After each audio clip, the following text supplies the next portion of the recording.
Hey guys, and welcome back to a new tutorial and solving some problems in chemical process. All of you are welcome to my channel.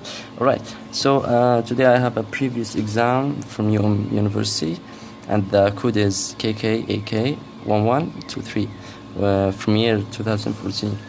And question 3 said that a plant distills 1000 kilogram of a 20% solution of acetone in water.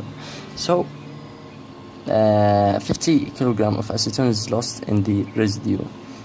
The distillate contains 90% of acetone.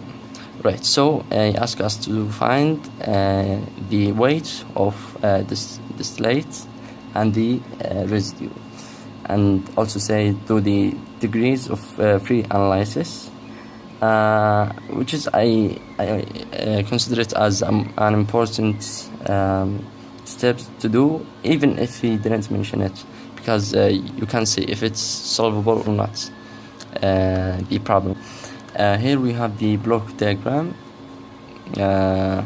As I said, it's not given from the question. I already draw it.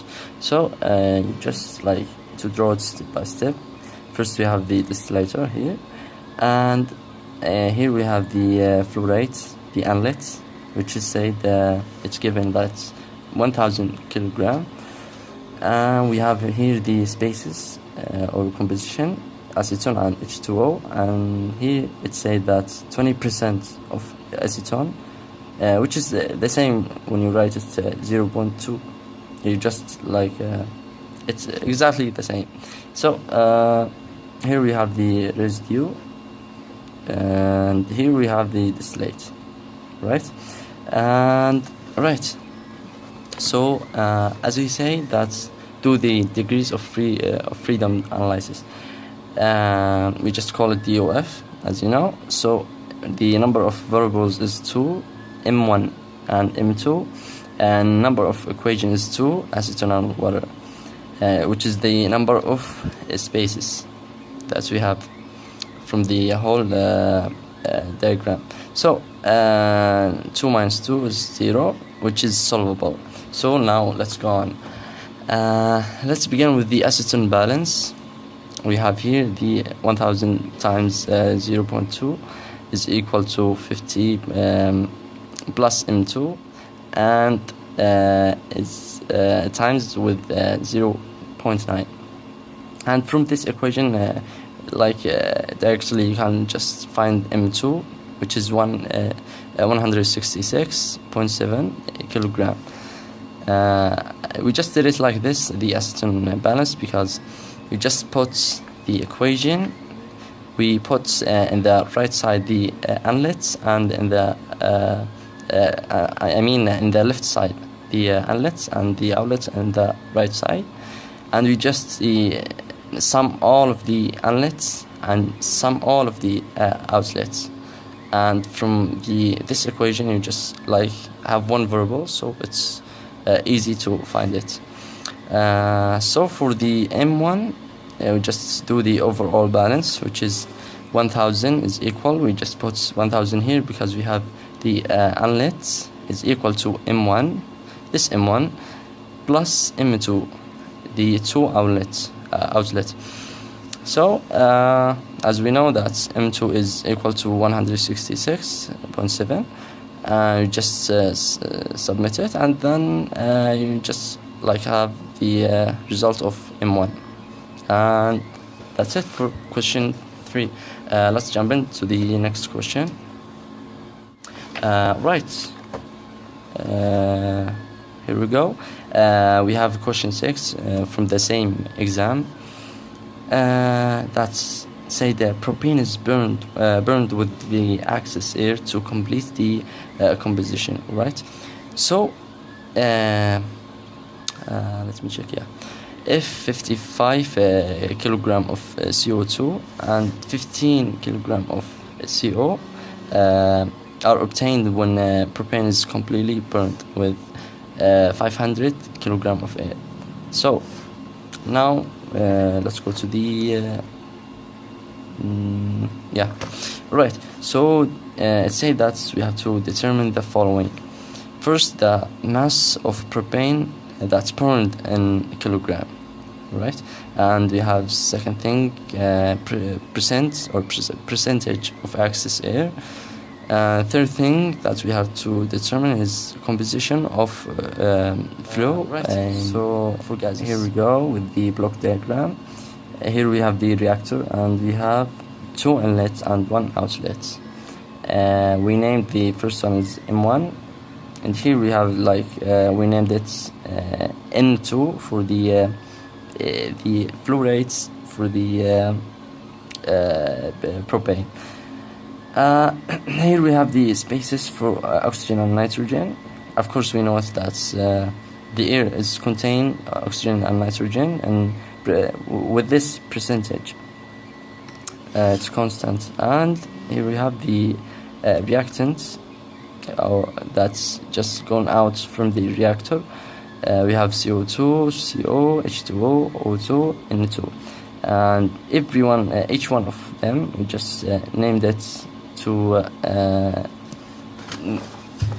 just determine each one of them, and to determine the 3 requires that ask us to determine in this problem.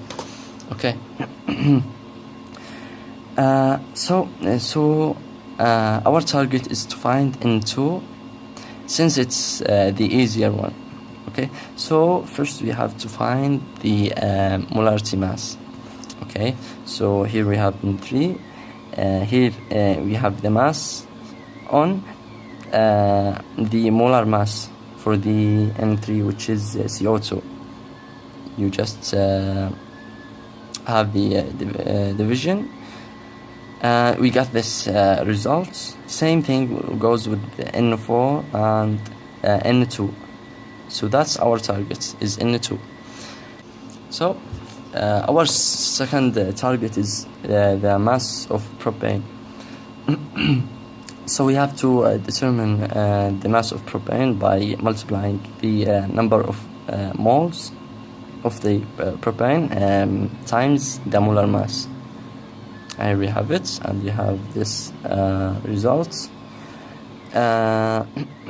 Okay, so here it said to find the percentage axis of air, we have to follow these steps. So first thing to do is we have this equation, right? So it's logically say that 1 kilomole of propane is equal to 5 kilomole of O2. We just have this equation from the from this reaction, as you say. So from this equation we can find the how many moles of air that we have, which is 2.975. And then okay, so you have to find the theoretical in air, which is determined by dividing the result that we got here, 2.975, on the percentage of O2 in air. We got this result, 14.17 kilomole, and then we have to find the actual number of molar supply, which is N1. Okay, so we just divide the mass that is given on the molar mass of air, which is O2 plus N2. So you have to find the molar mass of O2 and then the molar mass of N2. And here you just got the result. Yeah, got 17.33 kilomole. So from that result we just result that the percentage of excess of air is 17 that we got here, minus 14.17 that we got here, and you just divide it by the theoretical in air, which is 14.17 kilomole. and you just multiply it by the percentage, and we got this final result, 22.30%. So from all of that steps that we already took, we can find the composition for all gases, which is the third thing that we are supposed to determine. So now we just find the number of moles, and we just like write it like this, N3. This you just write it by using the term of KKEK. So it's N3 equal to N CO2 plus the conversion of CO2, and you just multiply it with the KC1. We have the first reaction and second reaction here, and then it just become like this. N3 is equal to 3 of KC1. You can see it from the reaction, and then we got the results for the KC1, which is 0.416 kilomole. You just do all steps like this one. You just got the results for KC2, which is exactly the same, and you can do it with the from KC1 and KC2. You can just find the N5, and from this equation we can find N5, and we determine it as this result, 2.39 kilomole of H2O. And then it's become for the N6, it's all the same, but here you have to take notice that we just put it as a negative, because it's just we consider O2. If you just see it from the reaction, you can see that O2 is reactant, so any reactant you just put a negative before it. So you just take the steps, and you got this result, 0.931 kilomole. Alright, so then finally we can get the total from all of this. You just put in 3 plus in 4 and 5 and 6 and plus 7.79 in 1, which is all of this. Yeah, all of this. You just sum them up to get the total. Right, so you got this result, 18.79 kilomole. And now for the molar composition, you can just determine it easily by these steps. You just take the percentage for the CO2, you just divide 1.25 on the total that we got, and just times it with the percentage, and then you got for the percentage of composition, molar composition that we got for each gases. And here you just, it's go on for all gases. We have CO2, CO, H2, H2O, and O2, N2, and all we just got the percentage by using the same steps.